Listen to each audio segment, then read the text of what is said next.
Hello, my majestic little viewer. Remember when I said in my last two videos that I was going to keep milking the cow? Yeah, we're 2 videos in and I'm already starting to run out of ideas on what I should do to continue the aesthetic or the core aesthetics little thing that I did. I was originally going to make a part 3 where I talk about the subgenres of these aesthetics, but I found like 3 of them, so we will not be talking about them today. I'm pretty sure most of y'all are already familiar with the concept of Frutiger Trio, and if you don't know what it is, I will explain later in this video, so just stay tuned. But did you know there are 2 other variations of Frutigers? Yeah, I'm gonna be honest, I did not when I first heard of Frutiger Trio probably a year or 2 ago. Probably took me about half a year to realize that there are 2 other ones. But you've already read the title, in which I will, explain them all, tell you what's so different about each one, and we can go ahead and move on to the video. We are going to be starting off with the real classic one, Frutiger Trio. Frutiger Trio is one of those 2000s inspired aesthetics that was remaining pretty popular from the 2000s to the early 2010s.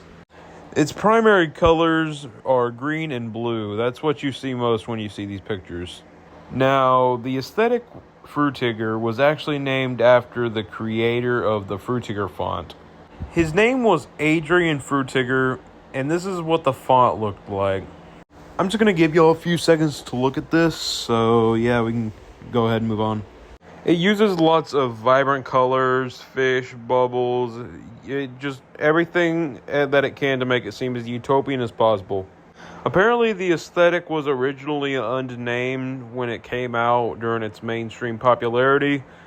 Many people called it Web 2.0 Gloss, which is the nickname for Frutiger Trio. So the term Frutiger Trio apparently did not come out until around, the mid to late 2010s. It was made by this company called Kari, I think. I've never heard of them. Yeah, I'm just as confused. Now, Frutiger Trio is really old, going up to 25 years ago.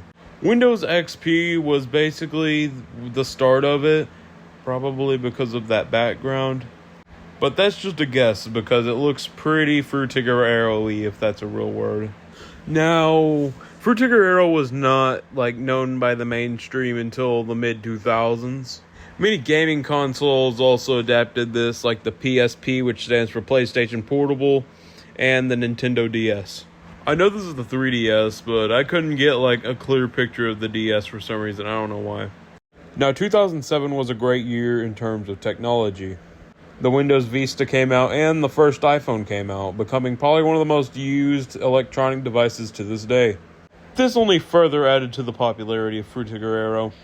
But you know what they say, all good things must come to an end, because flat designs apparently, I guess, took the spotlight. Which, I'm not really big on flat designs. I think they look very dull and boring. I don't care if that picture of the iPhone background looks hyper-pixelated. It deserves it. Credit with credit due, though. I really like the background of Windows 10. Rest in peace, Windows 10, because it's getting discontinued on October 14th of this year, 2025, so... But nostalgia comes to us all, because people are apparently getting nostalgic from Frutiger Trio from the 2000s, and they are using a hashtag Frutiger Trio in their videos, which has been used a lot of times. Even Apple is trying to bring back Frutiger Trio, which did not end really well, but that's because it's still in beta. Try to read this. You can pause it and try to read it if you want. Well, that's basically all I have to say about Frutiger Trio. It's basically probably one of the most popular Frutigers out of the entire Frutiger family, which is apparently a real thing I might cover. Well, we can go ahead and move on to the next one. Honestly, don't know what sound to put in the background. Now, Frutiger Trio came out in the early 2000s, and Frutiger Metro came out in the late 2000s. Apparently, another word for Frutiger Metro, and what it was called back then, was basically, vector art. And it was characterized by its vector graphics, which is a real thing. It's basically just smooth digital images, as far as I know, I think, so just keep that in mind. But what makes Frutiger Metro so different from Aero? While Frutiger Aero focuses on like a more skeuomorphic design, it's pretty much just its own style. Now, we know where the Frutiger originates from the Frutiger family that I'll talk about later that I aforementioned, but where does Metro come from? Now, Metro originates from a design language of the same name, which this language was on Windows 8. Now, the aesthetic mainly focuses on like the flatlessness, if that's a real word, and the minimalism of all of it. This aesthetic was focused on like, a preteen sort of target audience, I guess. Now, the aesthetic was very popular back in the late 2000s to early 2010s, but yeah, the name was basically not made until really recently, not even 2 years ago. Now, Frutiger Metro was basically just like a more 2D, like it was very two-dimensional.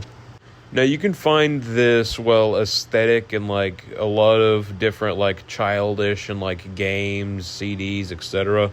Now, it began to get less popular as the best usually die off eventually. And it's starting to see a minor resurgence. Now, I doubt it will be as popular as, the main predecessor, Frutiger Aero, but that's only time can tell.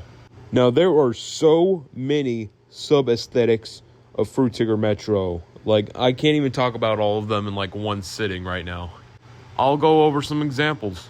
Vector Bloom, which is inspired by, like, 1960s psychedelic stuff. And it is a sub-aesthetic that was also popular in the early 2000s and, not late, but also early 2010s. Sorry about that. Vector Bloom, which is, more feminine. Funky Metro, which is, as the name suggests, this aesthetic is targeted towards the younger demographic. Rave Metro, which is also feminine, but it uses, a lot of light, hot pink and, mixes of disco, rave music, and rock with electric guitars and such. Grunge Metro, which is also, as the name suggests, more grunge lifestyle of Frutiger Metro. Musica Metro, which is like a more musical side of Frutiger Metro, along with like two other ones being grungy and, the rave Metro. That's basically all the wiki has to offer about Frutiger Metro and like the subgenres of it.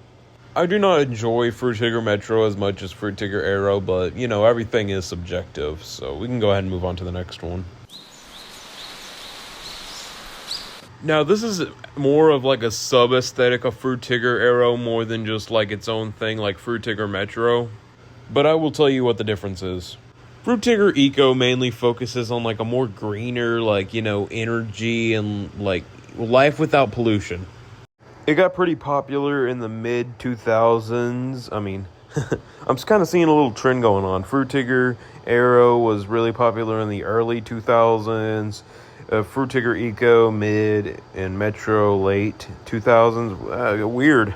Now, like all of these, Frutiger Aero, Frutiger Metro, Eco, all that, they also lost all of their mainstream popularity back, by the mid-2010s.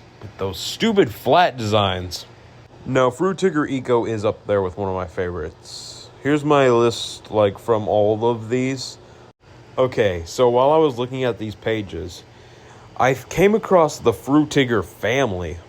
I checked it out, and there is a lot of, in the Frutiger family. I will probably talk about them, but it'll probably take me a while to edit the video. I want to apologize if I got any of my information wrong. Just a little heads up. You can, go ahead and like and subscribe. I have many more videos like this. I mainly talk about liminal stuff, as my name suggests, of course. But, yep. Well, that's about it. See ya.